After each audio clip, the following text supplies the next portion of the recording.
Alhamdulillah nahmaduhu wa nasta'inuhu wa nastaghfiruhu wa natubu ilaih wa na'udzu billahi min shururi anfusina wa min sayyiati a'malina may yahdihillahu fala mudilla lahu wa may yudlil fala hadiya lahu asyhadu an la ilaha illallah wahdahu la syarika lah wa asyhadu anna Muhammadan abduhu wa rasuluh. Allahumma salli wa sallim ala nabiyyina Muhammadin wa ala alihi wa ashabihi wa man istanna bi sunnatihi ila yaumiddin, amma ba'd. Assalamualaikum warahmatullahi wabarakatuh. Alhamdulillah, thumma alhamdulillah, segala puji bagi Allah Subhanahu wa taala yang telah memberi kepada kita kesempatan untuk kembali bertemu di malam hari yang berbahagia ini. Kita berharap mudah-mudahan Allah Subhanahu wa taala senantiasa memasukkan kita dalam golongan hamba-hambanya yang bersyukur, mensyukuri segala nikmat yang Allah berikan kepada kita. Dan perlu kita ingat bahawa sesungguhnya nikmat yang Allah berikan itu banyak bentuknya. Bukan hanya dalam bentuk uang, bukan hanya dalam bentuk harta, tidak. Tetapi nikmat-nikmat yang Allah berikan kepada kita sungguh sangat banyak, sehingga kita sendiri tidak mampu untuk mengira-ngira berapa nikmat yang Allah berikan kepada kita. Kemampuan kita untuk duduk saja itu merupakan nikmat yang luar biasa. Ya, karena banyak orang yang tidak mampu untuk duduk. Ya, berbaring saja. Kemampuan kita untuk berdiri, berjalan, kemampuan kita untuk menggerakkan kepala, itu adalah kenikmatan yang luar biasa. Kemampuan untuk berkedip pun itu kenikmatan yang luar biasa. Tapi banyak orang-orang yang mungkin tidak menyadari bahwa berkedip pun itu nikmat. Anda bisa bayangkan kalau seandainya Allah mencabut nikmat berkedip dan akhirnya mata tidak bisa berkedip, ya. Jadi ini adalah merupakan sebuah hal yang perlu untuk kita syukuri semuanya. Bahkan bisa tersenyum, boleh tersenyum, itu adalah merupakan kenikmatan yang luar biasa. Ada orang yang Allah cabut nikmat tersenyumnya. Saya masih ingat itu, kalau tidak salah petinju Muhammad Ali, ya, itu tidak bisa tersenyum itu. Ya, itu tidak bisa tersenyum. Maka ini semuanya adalah merupakan kenikmatan. Tapi memang di dalam Al-Quran Allah menyatakan bahwa orang yang bersyukur ini tidak banyak. Dalam Al-Quran dikatakan wa qalilum min ibadiyasy syakur. Sangat sedikit hamba-hambaku yang bersyukur. Karena itu ada sebuah jaminan dari Allah Subhanahu wa taala bagi orang-orang yang bersyukur. Allah menyatakan la in syakartum la azidannakum wa la in kafartum inna adzabi lasyadid. Kalau seandainya kalian bersyukur, saya akan tambah. Tapi kalau seandainya kalian kufur, ingatlah bahwa sesungguhnya azabku sangat pedih. Salawat beserta salam kepada Nabi kita Muhammad sallallahu alaihi wasallam, Nabi akhir zaman. Kita berharap mudah-mudahan kita termasuk orang-orang yang mau mengikuti sunnah-sunnah Rasulullah sallallahu alaihi wasallam. Baik, ayolah akhwat, malam ini kita akan mulakan daripada hadis yang ke-400, yang di muka surat 489, ya, 489. Muka surat 489 di nomor 2 itu, man hulifa lahu billahi falyarda wa man lam yarda billahi falaysa minallahi fi syai'. Barang siapa yang telah disumpah atas nama Allah, maka hendaklah dia ridha. Barang siapa yang tidak ridha, maka sumpahnya itu tidaklah berarti di sisi Allah sedikit pun. Baik, ayolah wal akhwat, berkenaan dengan masalah sumpah ini, ya, berkenaan dengan masalah sumpah ini, yang dimaksud dengan hendaklah dia ridha, bersumpah dengan atas nama Allah, ini yang memang dianjurkan, ya. Bahwasanya ketika seseorang ingin bersumpah, dia hanya boleh bersumpah dengan nama-nama Allah ataupun dengan sifat-sifat Allah Subhanahu wa taala. Dia tidak boleh bersumpah dengan makhluk. Ya, dia tidak boleh bersumpah dengan makhluk. Makanya kalau seandainya ada seseorang yang akan bersumpah, bersumpahlah dengan nama Allah. Oke, bersumpah dengan nama Allah, bagaimana bentuknya? Misalnya saja dia mengatakan huruf qasam ataupun huruf sumpah, kemudian setelah itu menyebutkan nama Allah. Misalnya wallahi, waw itu adalah wawul qasam namanya. Itu adalah huruf untuk bersumpah, wawul qasam. Kemudian ba, ya, biasanya orang mengatakan billahi. Billahi itu namakan dengan ba al-qasam. Ya, ini ba yang berkenaan dengan masalah sumpah. Kemudian tallahi. Jadi boleh dikatakan wallahi, billahi, tallahi. Ini semuanya dinamakan dengan ahruful qasam ataupun huruf-huruf yang biasa dipakai untuk bersumpah. Kemudian setelah itu kita perlu untuk bersumpah dengan nama Allah Subhanahu wa taala atau sifat-sifat Allah Subhanahu wa taala. Contohnya misalnya wal muhaimin. Muhaimin itu nama Allah bukan? Nama Allah War-Rahman, Tar-Rahman, Bir-Rahman. Ini boleh untuk kita bersumpah dengan nama Allah Subhanahu wa taala atau bersumpah dengan sifat-sifat Allah Subhanahu wa taala. Misalnya saja walladzi nafsu Muhammadin biyadi, demi yang jiwa Muhammad ada di tangannya. Ya, inilah sumpah yang disyariatkan. Inilah contoh sumpah yang dibenarkan oleh Allah Subhanahu wa taala. Sedangkan sumpah dengan memakai nama makhluk ini yang dilarang oleh Allah Subhanahu wa taala. Bahkan di dalam hadis dikatakan, "Man kana halifan falyahlif billah, wa man halafa bi ghairillahi faqad kafara aw asyrak." Ini keras ini. Kata Nabi sallallahu alaihi wasallam, barang siapa ingin bersumpah, bersumpahlah dengan nama Allah. Dan barang siapa yang bersumpah bukan dengan nama Allah, faqad kafara aw asyrak, sungguh dia telah kafir atau dia telah syirik. Walaupun kufurnya di sini ataupun syiriknya adalah syirik kecil, tetapi hal itu adalah merupakan hal yang dilarang oleh Allah Subhanahu wa taala. Contohnya bagaimana? Contohnya saja ada orang yang bersumpah demi Rasulullah. Ya, ini banyak yang terjadi. Demi Allah, demi Rasulullah. Ya. Nabi sendiri tidak mau kalau seandainya namanya dijadikan sebagai sumpah. Karena yang dijadikan sebagai sumpah ini, nama untuk bersumpah ini adalah sesuatu yang diagungkan. Dan yang kita agungkan hanyalah siapa? Allah Subhanahu wa taala, bukan yang lainnya. Sehebat apapun dan sebesar apapun yang namanya Ka'bah, tetap ketika kita tidak bersumpah, kita tidak boleh mengatakan demi Ka'bah, demi Mekah, demi Madinah. Tidak. Ya, tidak. Itu adalah merupakan bentuk-bentuk sumpah yang dilarang oleh Rasulullah sallallahu alaihi wasallam. Dan ini yang kita banyak dengar dalam masyarakat kita. Biasanya masyarakat kita itu mempergunakan kata-kata demi Allah, demi Rasulullah. Biasanya kan begitu kan? Demi Allah, demi Rasulullah. Yang diinginkan ataupun disyariatkan di dalam masalah sumpah, bersumpah dengan nama Allah Subhanahu wa taala atau dengan sifat-sifat Allah Subhanahu wa taala. Dan makanya saya katakan, orang-orang yang bersumpah bukan dengan nama Allah Subhanahu wa taala ini adalah sumpah yang tidak disyariatkan ataupun tidak dibenarkan. Bahkan di dalam hadis dikatakan faqad kafara wa asyrak, bahwa sesungguhnya dia telah kufur ataupun syirik. Wallahu taala a'lam. Kemudian ayyuhal ikhwah wal akhwat. Ya.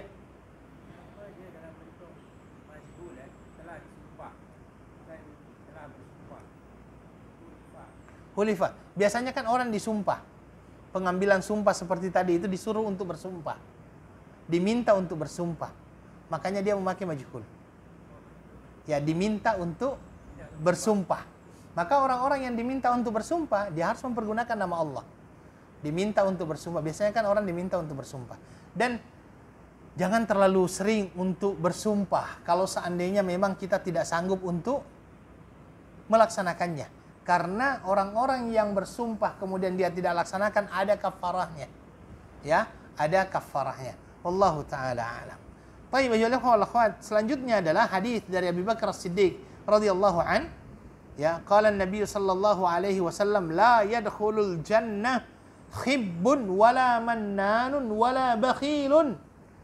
Tidak akan masuk surga orang yang suka memperdaya, orang yang suka mengungkit-ungkit kebaikan, dan orang yang bakhil. Sebenarnya kata-kata khibbun ini saya kurang sependapat kalau diterjemahkan memperdaya. Kalau khibbun itu ini hampir sama dengan batu api. Batu api ya. Yang mencoba untuk membuat kerusakan dan pertengkaran di antara dua orang atau melakukan kerusakan di muka bumi. Itu yang dinamakan dengan khibbun.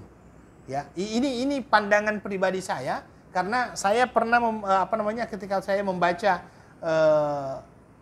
maknanya di beberapa buku hadis itu, khibbun itu artinya adalah alladzi yas'a bainan nasi bil fasad.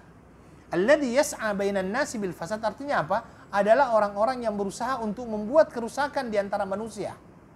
Itu dinamakan dengan khibbun. Membuat kerusakan di antara manusia, di antaranya adalah seperti batu api, ataupun mengajarkan manusia sesuatu yang membawa kepada dosa. Mengajarkan misalnya apa? Mencuri.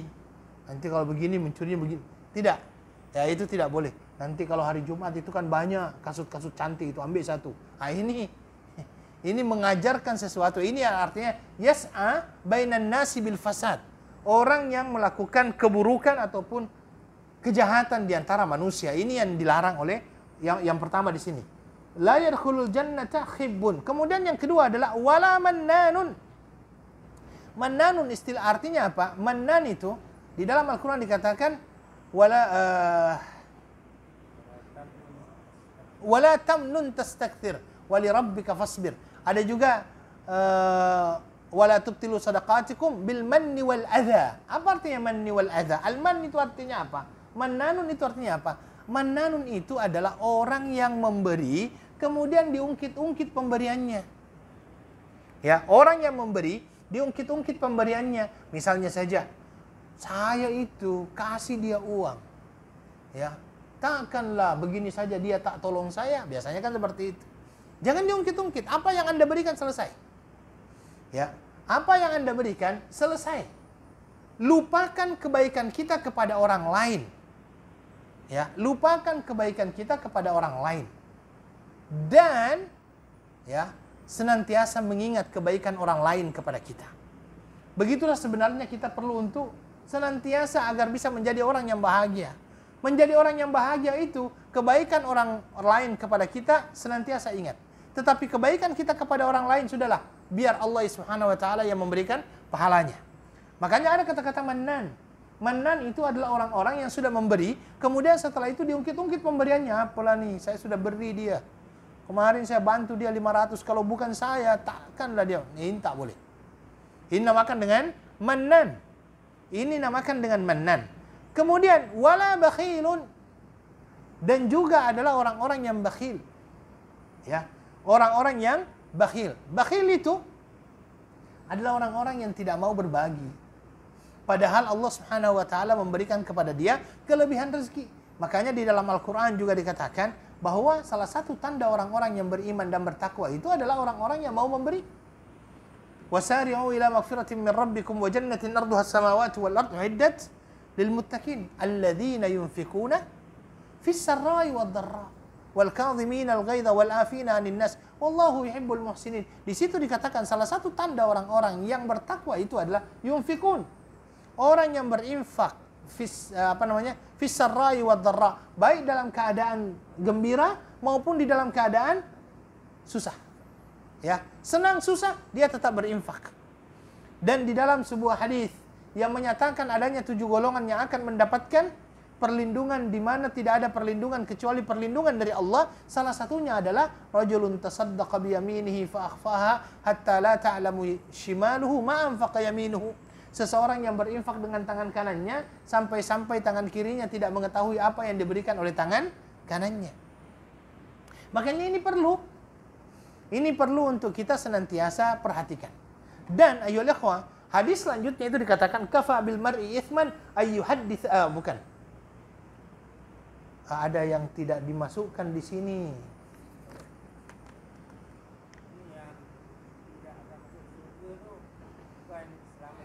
Tidak sampai.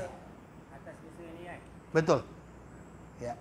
Ini ada yang tidak masuk di sini, saya lihat. Ada hadis yang tidak dimasukkan. Kalau di buku aslinya ada kata-kata kafa bil mar'i itsman ayyudayya may yaqut. Ya. Ayyudayya ma yaqut. Kafa bil mar'i itsman ayyudayya may yaqut. Artinya apa? Cukuplah seseorang itu dikatakan berdosa ketika dia menyia-nyiakan orang yang sepatutnya dia beri makan. Ya. Orang yang sepatutnya dia beri makan. Cukuplah orang itu dianggap berdosa kalau seandainya dia menyia-nyiakan orang yang sepatutnya dia beri makan. Contohnya siapa? Semua orang yang berada di dalam rumah kita, itu kita mempunyai kewajiban untuk memberikan dia makan. Siapa saja mereka? Istri, apalagi anak-anak kita. Nah, ini yang ketiga, ini yang sering kita lupakan. Pembantu rumah yang ada di rumah kita, apa yang kita makan, itulah yang mereka makan. Nah, itu Nabi SAW menyatakan kafa bil mar'i itsman ayyudayya may yaqut. Cukup seseorang itu dikatakan dia adalah orang yang berdosa ketika dia menyanyiakan orang yang sepatutnya dia beri makan. Ya. Orang yang sepatutnya dia beri makan, tetapi dia tidak berikan dia makan yang sepatutnya, nah ini juga masalah. Ya, ini orang-orang yang berdosa dikatakan seperti itu oleh Rasulullah Sallallahu Alaihi Wasallam. Apalagi kalau seandainya dengan istrinya sendiri, anak-anaknya sendiri, dia tidak beri makan. Dia makan baik-baik di luar, pas balik tidak ada apa-apa. Ya.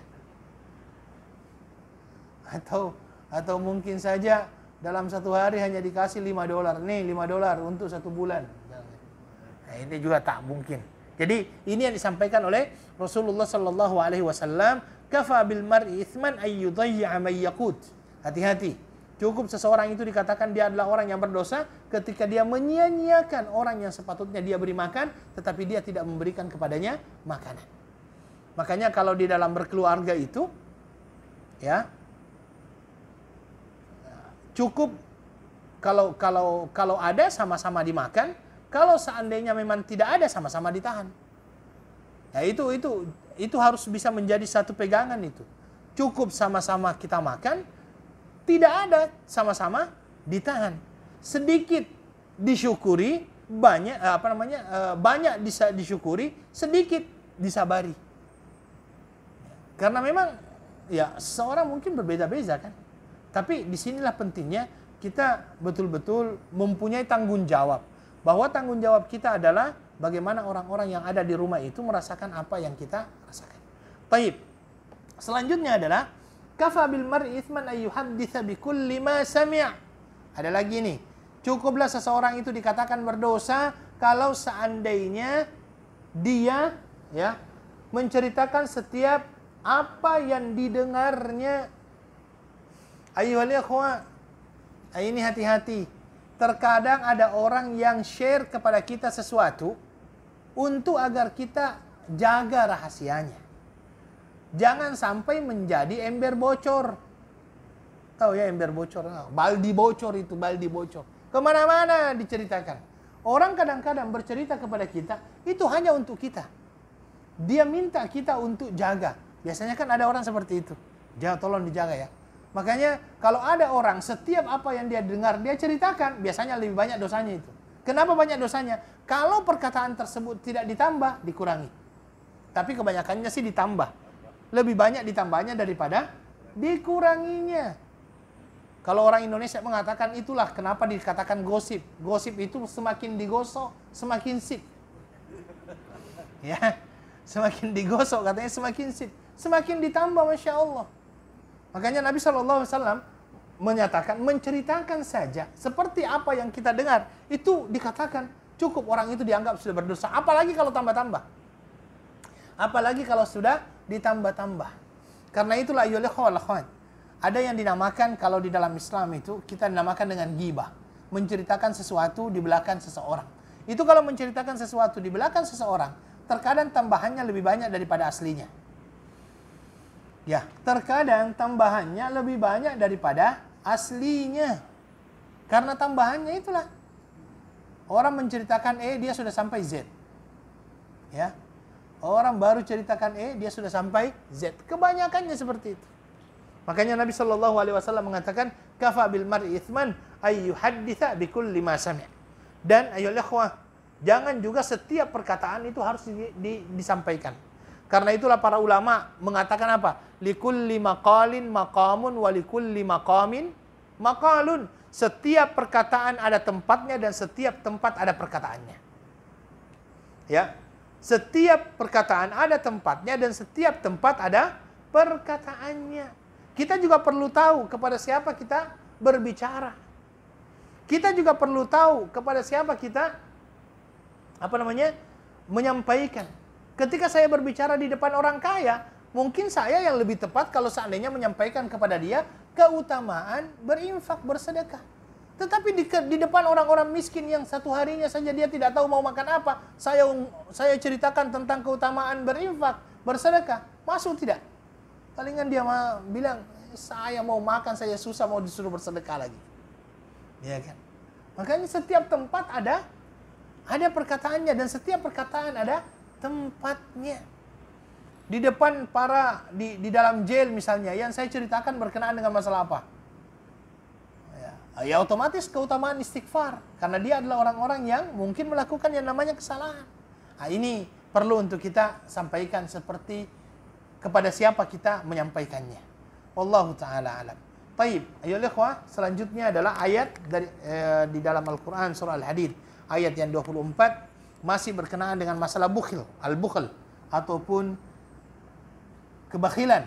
Ya, a'udzubillahi minasyaitonirrajim. Bismillahirrahmanirrahim.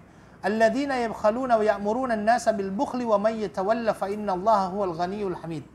Orang-orang yang kikir dan menyuruh orang lain berbuat kikir. Barang siapa yang berpaling dari perintah-perintah Allah, maka sesungguhnya Allah dia maha kaya, dia maha terpuji. Taib, bukhl.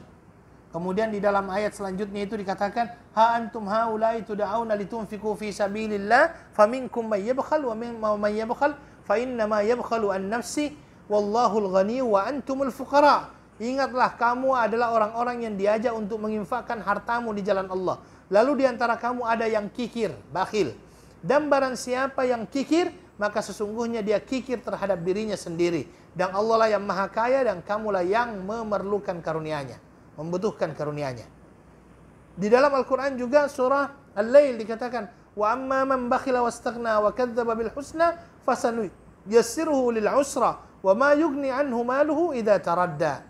Di dalam ayat yang lain, dan adapun orang-orang yang kikir dan merasa dirinya cukup, tidak perlu pertolongan Allah, serta mendustakan pahala yang terbaik, maka kami akan mudahkan baginya jalan menuju kesengsaraan, kesukaran, dan hartanya tidak bermanfaat baginya apabila dia telah binasa.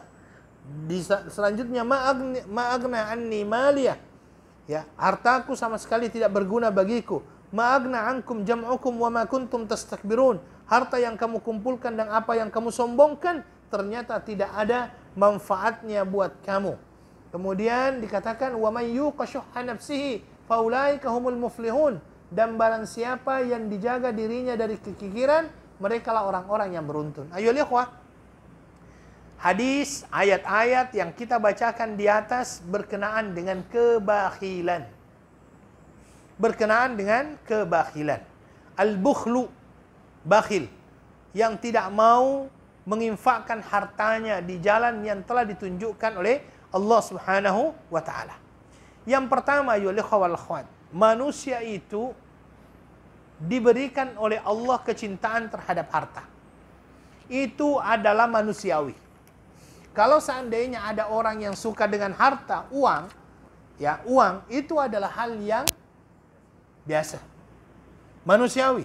Kenapa? Karena memang dari awal Allah Subhanahu wa taala sudah menyatakan, zuyyina lin-nasi hubbus syahawati minan nisa wal banin wal qanatiril muqantarati minadh dhahabi wal fiddati wal khailil musawwamati wal an'ami wal harth dzalika mata'ul hayatid dunya.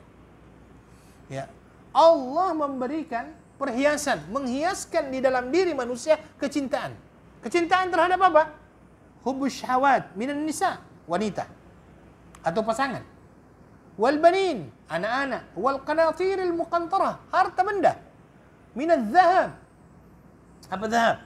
Emas, wal fiddah, perak, wal khailil musawwamah, kuda kencang, wal khailil musawwamati wal an'ami wal harth, wal an'am binatang ternak, wal harth kebun-kebun. Dzalika mata'ul hayatid dunya. Itu adalah al-hayat ad-dunya, perhiasan dunia. Jadi dari awal memang Allah sudah menyatakan bahwa manusia itu mempunyai kecintaan terhadap harta.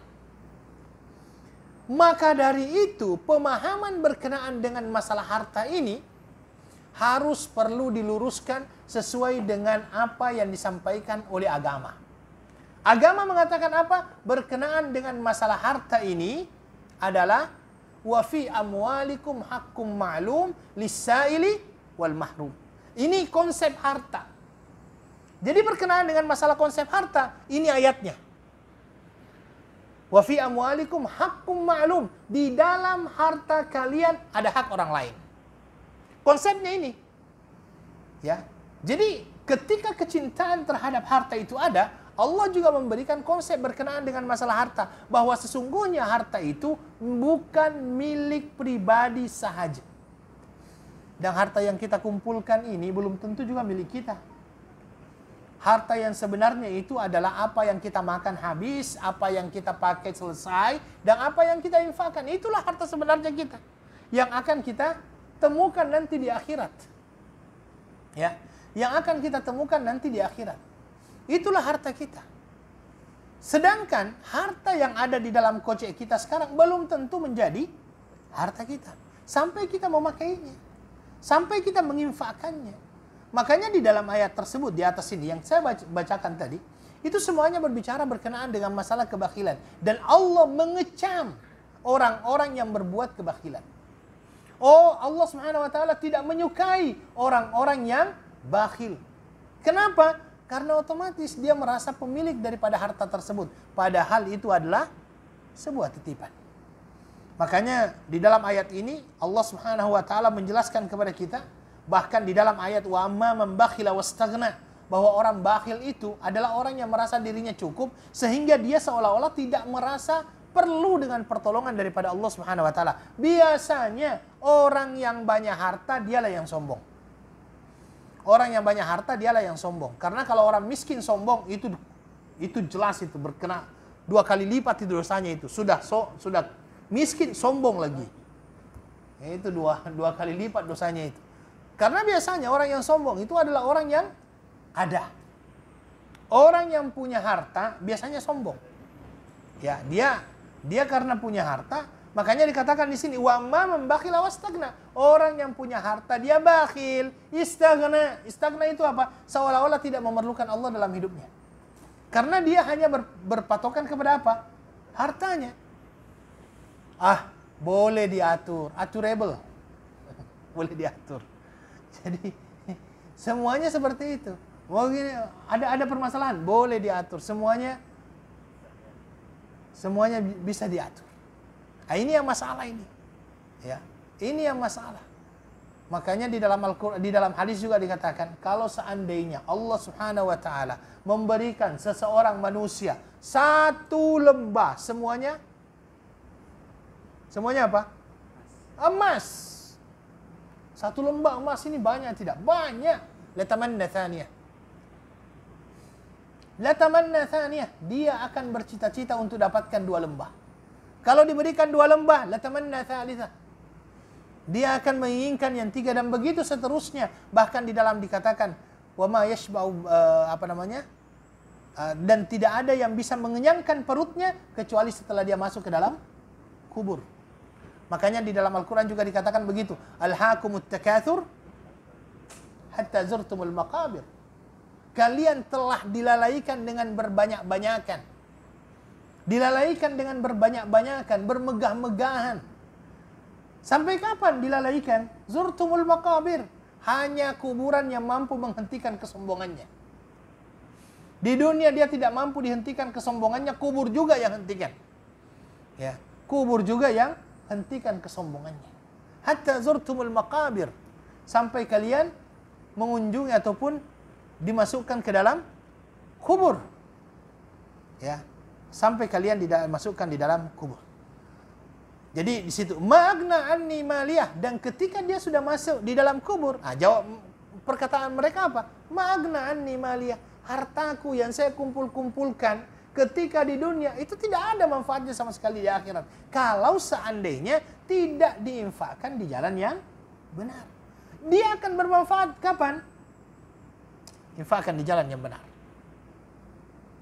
Infakkan di jalan yang telah Allah Subhanahu wa taala tunjukkan. Karena jangan sampai kita masuk, kita mengatakan ma'agna anni maliyah. Atau di dalam ayat yang lainnya itu dikatakan ma'agna ankum jam'ukum wa ma kuntum tastakbirun. Apa yang kalian kumpulkan selama kalian hidup di dunia itu tidak ada manfaatnya sama sekali. Wa ma kuntum tastakbirun, dan apa yang kalian sombongkan selama ini tidak ada manfaatnya sama sekali. Biasanya manusia sombong dengan hartanya. Manusia sombong dengan apanya? Dengan ilmunya. Manusia sombong dengan apanya? Banyak hal. Ya. Ini berkenaan dengan masalah kebakhilan. Kemudian di dalam ayat selanjutnya dikatakan wa may yuqashuha syahih. Saya pernah sampaikan ini, bahwa antara bakhil dengan syahih itu ada perbedaan. Kedua-duanya maknanya bakhil. Tetapi antara bakhil dengan syahih ada perbezaan. Bakhil adalah orang yang bakhil terhadap dirinya, ya, terhadap orang lain, tapi untuk dirinya tidak. Ya, untuk dirinya tidak, tapi untuk orang lain, masya Allah, bakhilnya bukan main. Kalau dia pakai kereta sendiri, masya Allah, dia top up sendiri minyak, alhamdulillah, dia mau top up minyak. Tetapi kalau seandainya sudah ada orang yang tumpan di kereta dia masuk ke kedai minyak, dia minta $10, beli minyak, ya kan? Nah, ini namanya bakhil. Syahih, dia loke kepada orang lain, bahkan terhadap dirinya sendiri dia loke. Ya, dia loke untuk orang lain, terhadap dirinya juga dia loke. Kerja gaji 6.000, makan tiap hari Maggi. Ya, walaupun bukan Maggi, prata kosong. Ditanya, kenapa tak nak pakai kuah apa itu kan? Sederhana. Sederhana itu bukan berarti miskin. Hah? Dia aja. Kalau ada yang lebih murah, mau cari yang lebih murah. Nah, ini namanya kita tidak bisa menikmati yang namanya nikmat yang Allah berikan kepada kita. Karena di dalam hadis juga, ya ikhwah, ada hadis yang mengatakan, innallaha yuhibbu ayyanzura athara ni'matihi fi 'abdihi. Allah itu suka melihat ada kesan nikmat yang Allah berikan di dalam diri hambanya. Kalau seandainya Allah memberikan kepada kita kenikmatan, kita beli baju yang bagus sedikit, ya kan, yang sesuai dengan budget kita, kemudian setelah itu kita pakai sholat, Allah suka itu. Allah suka dengan yang seperti itu. Kita punya, Allah berikan kepada kita yang namanya harta, kemudian kita beli misalnya kereta yang alhamdulillah bisa kita pakai untuk jemaah. Allah suka yang seperti itu. Allah gembira dengan seperti itu. Di dalam hadis dikatakan demikian. Ya, tetapi jangan juga besar pasak daripada tiang. Tahu ya? Besar pasak daripada tiang. Artinya lebih banyak pengeluaran daripada pemasukan. Sudahlah gaji 1.500, beli kasut yang harga $300, $500. Ini juga tidak munasabah. Maka ini ya akhwat, perlu yang dinamakan dengan wasatiyah di dalam masalah ini. Kemudian selanjutnya dikatakan ittaquz zulma fa inna zulma zulumatun yaumil qiyamah wattaqus syuha fa inna syuha ahlaka man kana qablakum hamalahum ala an safaku dima'ahum wastahallu maharimahum, akhrajahu Muslim. Di dalam hadis ini ada dua yang dilarang oleh Nabi sallallahu alaihi wasallam. Yang pertama adalah menzalimi, kezaliman. Nabi mengatakan ittaquz zulma, hindarilah, jauhilah daripada kalian yang namanya kezaliman. Pertanyaannya, apa yang dimaksud dengan kezaliman? Kezaliman adalah wad'u syai' fi ghairi mawdi'ih, menempatkan sesuatu bukan pada tempatnya. Itu adalah kezaliman. Di dalam ayat ini dikatakan ittaquz zulma, ya. Hindarilah, jauhilah yang namanya kezaliman. Karena sesungguhnya kezaliman itu adalah kegelapan pada hari kiamat. Kezaliman itu terbagi menjadi beberapa bentuk. Yang pertama sekali berkenaan antara manusia dengan Allah Subhanahu wa taala. Ada kezaliman. Bagaimana seorang manusia menzalimi Allah ketika dia menyekutukan Allah? Ketika dia menyekutukan Allah, berarti dia menempatkan Allah bukan pada tempatnya, tetapi sebaliknya dia menempatkan makhluk seolah-olah seperti Khalik. Itu kezaliman. Dan kesyirikan ini adalah kezaliman yang paling besar. Inna syirka la zulmun azim. Sesungguhnya kesyirikan itu adalah kezaliman yang sangat besar. Ya, kenapa dikatakan kezaliman yang sangat besar? Karena dia menempatkan Allah bukan pada tempatnya. Yang sepatutnya dia berdoa kepada Allah, malah dia berdoanya kepada makhluk. Yang sepatutnya dia minta pertolongan kepada Allah, dia minta pertolongannya kepada makhluk. Yang sepatutnya dia menyembelih karena Allah, malah dia menyembelihnya untuk makhluk. Ini semuanya masuk dalam kategori, ya, ini masuk dalam kategori apa? Kategori orang-orang yang melakukan kezaliman. Kemudian yang kedua apa? Dikatakan wattaqus syuha. Hendaklah kalian menjauhi yang namanya kebakhilan. Fa inna ma ahlaka man kana qablakum. Karena sesungguhnya kebahilan inilah yang menghancurkan orang-orang sebelum kalian. Bagaimana mungkin kebakhilan bisa menghancurkan orang-orang sebelum kalian. Karena akhirnya orang-orang kaya tidak mau memberikan kepada orang miskin. Sehingga harta menumpuk. Yang dinamakan dengan harta itu tidak berputar. Yang sepatutnya harta itu kan berputar. Bukan hanya berada di dalam satu kelompok, tetapi dia berputar. Tetapi orang-orang bakhil ini, dia menahan harta tersebut sehingga si miskin tidak mendapatkan. Ini akhirnya yang menghancurkan. Ya, ini akhirnya yang menghancurkan bangsa tersebut. Fa inna ma ahlaka man kana qablakum. Kemudian ayyuhal ikhwah wal akhwat, qala Nabi sallallahu alaihi wasallam, Nabi sallallahu alaihi wasallam bersabda, wa ayyudain adwa minal bukhli. Penyakit manakah yang lebih berusak daripada penyakit bakhil? Ya. Kalau sudah penyakit bakhil itu ayyuhal ikhwah, barang ditumpuk di rumah tak ada yang keluar. Ya kan? Kadang-kadang kan seperti itu. Beli yang di dalam tak keluar. Menumpuk saja. Ya, makanya di dalam hadis ini dikatakan wa ayyudain adwa minal bukhli. Penyakit manakah yang lebih merusak daripada kebakhilan? Ya, ini adalah merupakan penyakit kata Rasulullah sallallahu alaihi wasallam. Baik, selanjutnya hadis thalathun muhlikatin. Thalathun muhlikatin. Ada 3 perkara yang membinasakan. Ya. Ada 3 perkara yang membinasakan. Perkara yang pertama yang membinasakan tersebut apa? Syuhun muta'. Ya, sifat bakhil yang senantiasa diikuti. Sifat bakhil yang senantiasa diikuti. Dia tidak mampu membebaskan jiwa dan nafsunya untuk keluar daripada sifat kebakhilan. Dia ikut saja kebakhilan. Maksudnya bagaimana kebakhilan? Sudah memang tidak ada perasaan ingin memberi. Ya. Dia ketika dia mungkin ada keinginan untuk memberi, oh ini ada. Mungkin saya mau berilah $5 kah, $2 kah. Tiba-tiba, jangan. Nanti kalau seandainya $2 tak cukup lagi itu nanti kamu punya uang. Kan ada yang seperti itu kadang-kadang. Makanya di dalam hadis ini katakan syuhun muta'.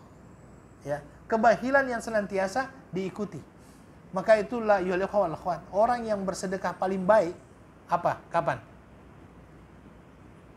Wa anta, ya, dalam keadaan syahih.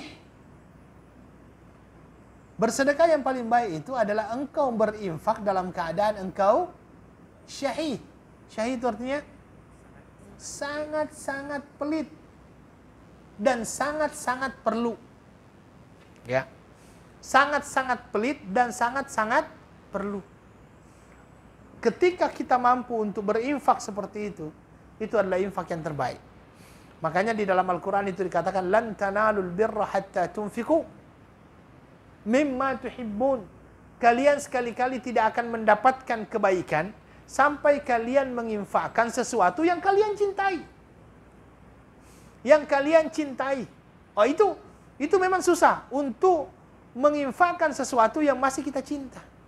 Biasanya kalau kita memberi itu adalah sesuatu yang memang sudah kita tidak pakai. Sudah kita tidak pakai baru kita keluarkan. Biasanya seperti itu. Kalau masih kita cinta kepada dia, rindu kepada dia, masih mau diusap-usap apa semuanya, biasanya susah untuk keluar. Tetapi Allah memberikan ukuran bahwa untuk mendapatkan kebaikan engkau harus memberikan sesuatu yang engkau cintai. Taib, yang kedua adalah wahawan muttaba'. Ya, wahawan muttaba'. Hawan muttaba' itu artinya apa? Hawa nafsu yang senantiasa diikuti. Manusia mempunyai 2 musuh yang biasanya dinamakan dengan syubhat dengan syahwat. Syahwat ini adalah hawa nafsu. Makanya di dalam Al-Quran juga dikatakan wa ma ubarri'u nafsi innan nafsa la'ammaratun bis-su'. Dan saya tidak mampu untuk membebaskan hawa nafsuku karena sesungguhnya hawa nafsu ini senantiasa memerintahkan kepada kita untuk melakukan yang namanya kejahatan. Itu yang katakan siapa? Nabi Yusuf. Nabi Yusuf. Nabi Yusuf yang sendiri yang mengatakan, saya tidak mampu untuk membebaskan ini hawa nafsuku. Karena hawa nafsu ini senantiasa mengajak kepada keburukan. Illa ma rahim rabbi. Tetapi kecuali orang-orang yang disayang oleh Allah Subhanahu wa ta'ala. Makanya ini adalah hal yang luar biasa yang perlu untuk kita senantiasa mengetahui bahwa yang dinamakan dengan hawa nafsu, posisi kita lawan. Makanya ada sebuah syair Arab yang mengatakan begini.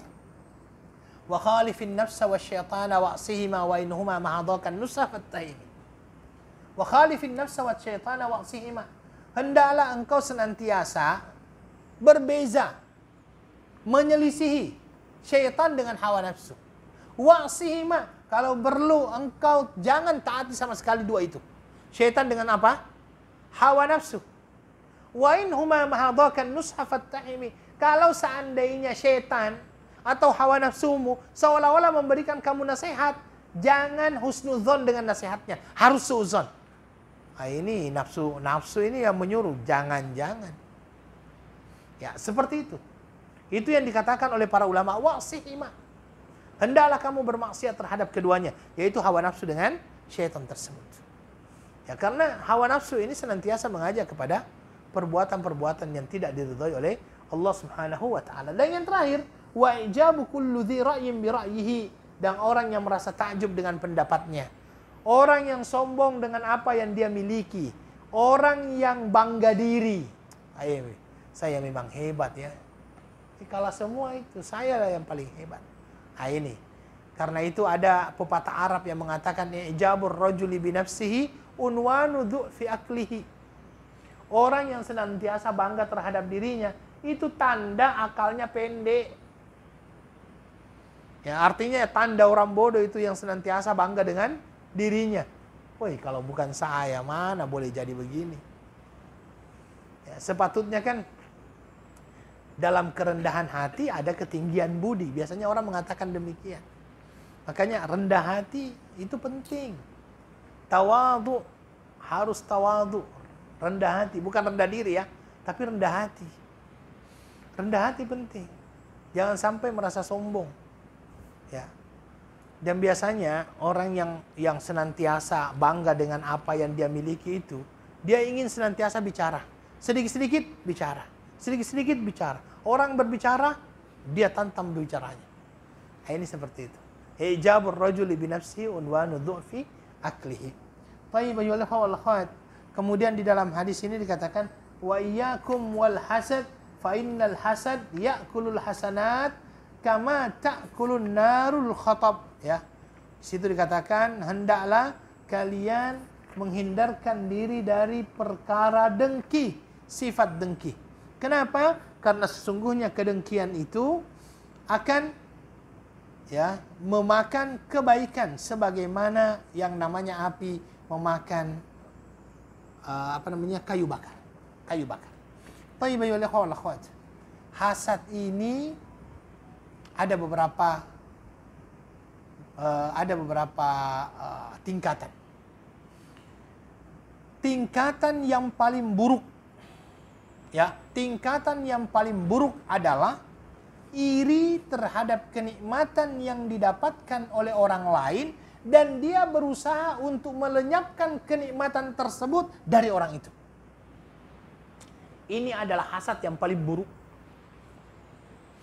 Kita tahu misalnya ada orang yang dapatkan misalnya itu kereta baru. Kemudian dia mempunyai iri dengki. Aduh, dia dapat kereta baru ini. Cuman ini. Akhirnya apa yang dia lakukan? Dia berusaha agar kereta itu hilang. Dia cerita sama orang, apa ini? Tak pernah pergi office, tapi kereta banyak. Pastilah ini korupsi ini. Ini hasad yang paling tinggi.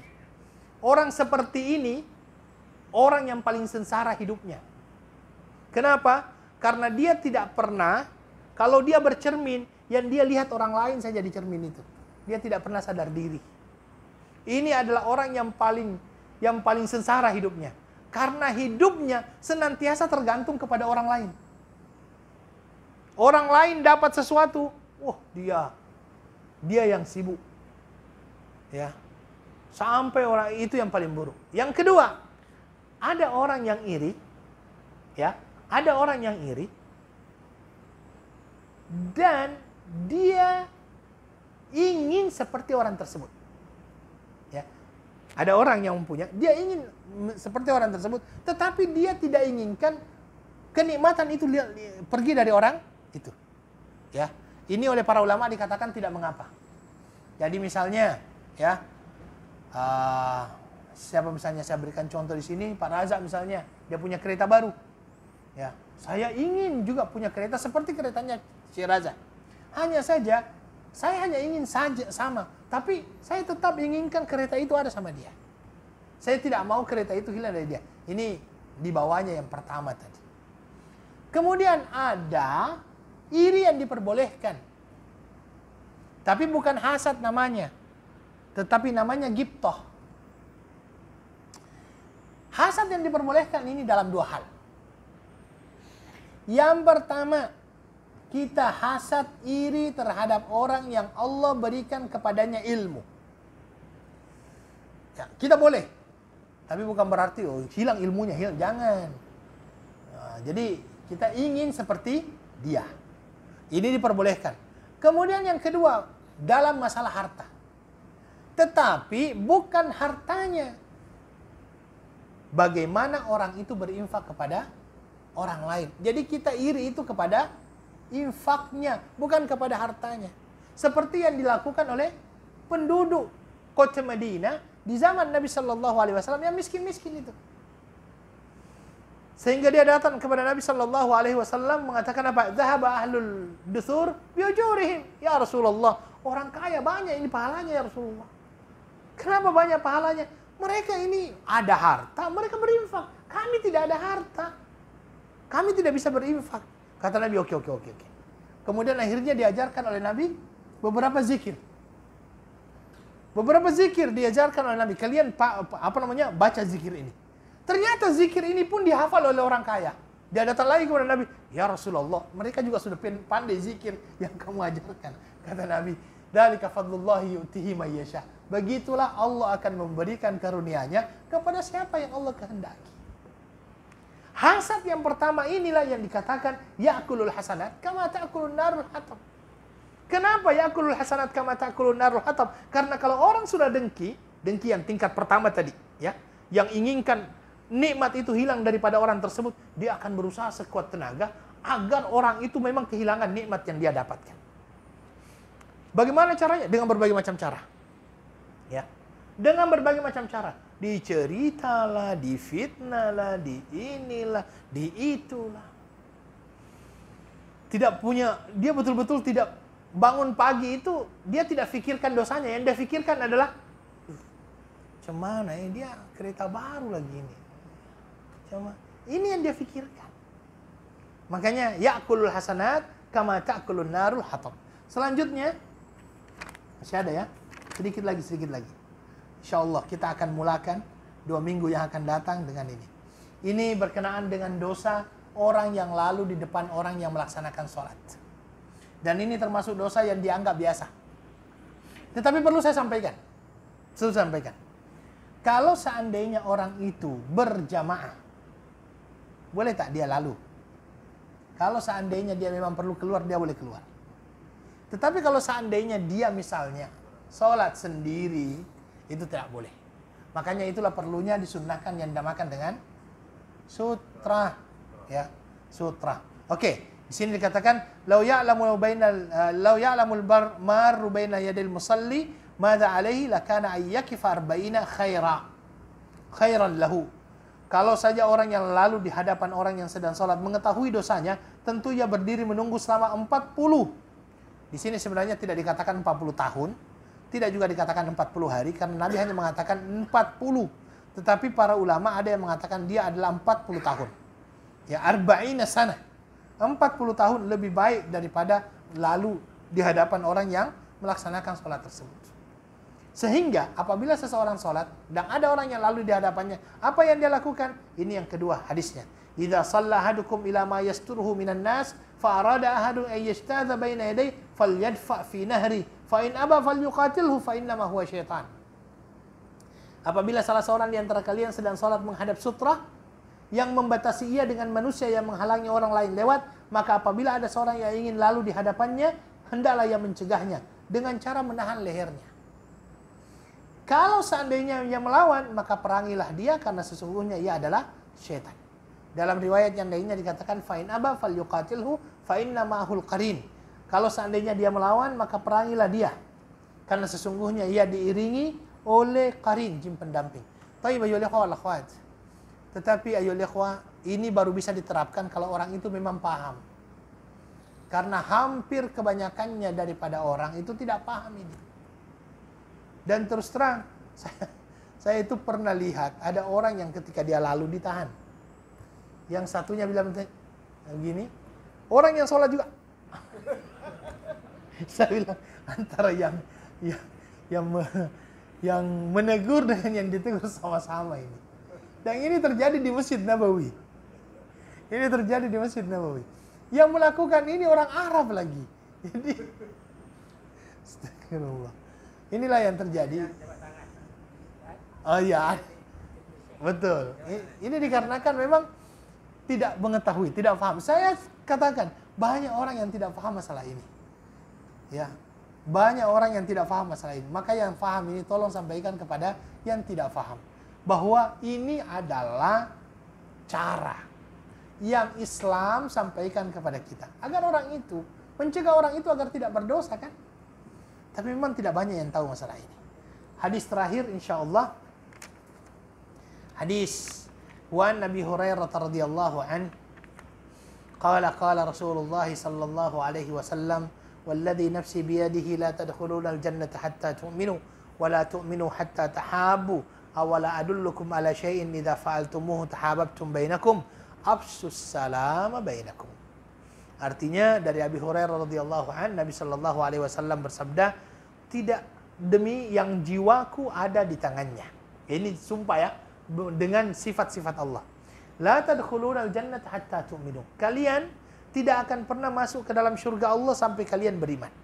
Wala tu'minu, tetapi kalian tidak dikatakan beriman hatta tahabbu, sampai kalian saling cinta mencintai. Awala adullukum ala syai'in, maukah kalian saya tunjukkan kepadamu apabila kalian melakukan sesuatu ini tahabbtum, maka kalian akan saling cinta mencintai. Apa itu? Afsyus salama bainakum, sebarkan salam di antara kita.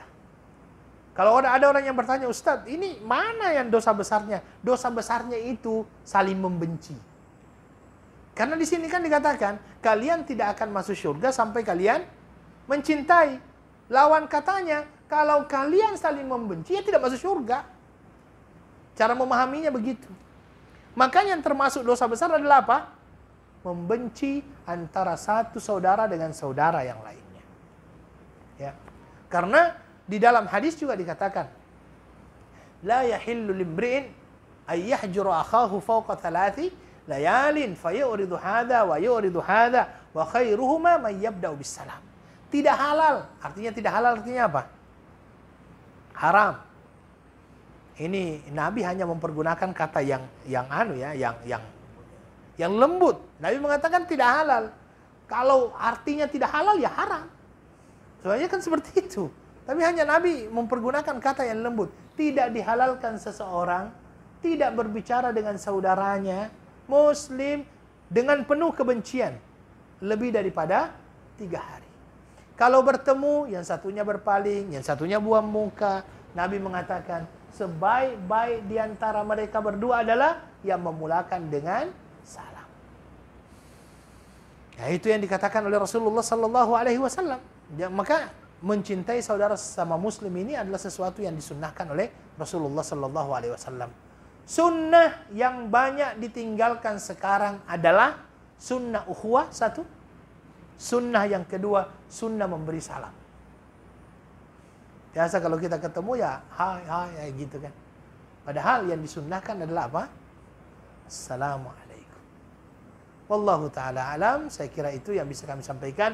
Dan dengan demikian saya katakan bahwa Kitabul Kabair alhamdulillah. Ini perlu ada kendurinya tadi ya habis buku ini. Oke. Tidak ada. Baik. InsyaAllah ini dengan demikian sudah selesai Kitabul Kabair. InsyaAllah kita akan lanjutkan di 2 minggu yang akan datang dengan kitab yang baru. Ini saya hanya bercanda aja tadi ya. Kita insya Allah akan lanjutkan di 2 minggu yang akan datang dengan kitab yang baru, yaitu kitab Ar-Rahiq Al-Makhtum.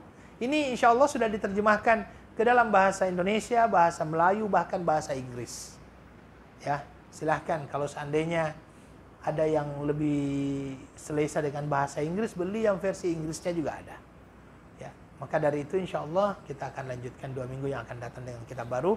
Kita akhiri dengan doa kafaratul majlis. Subhanakallahumma wa bihamdika asyhadu an la ilaha illa anta astaghfiruka wa atubu ilaik wa akhiru da'wan alhamdulillahi rabbil alamin. Wassalamualaikum warahmatullahi wabarakatuh.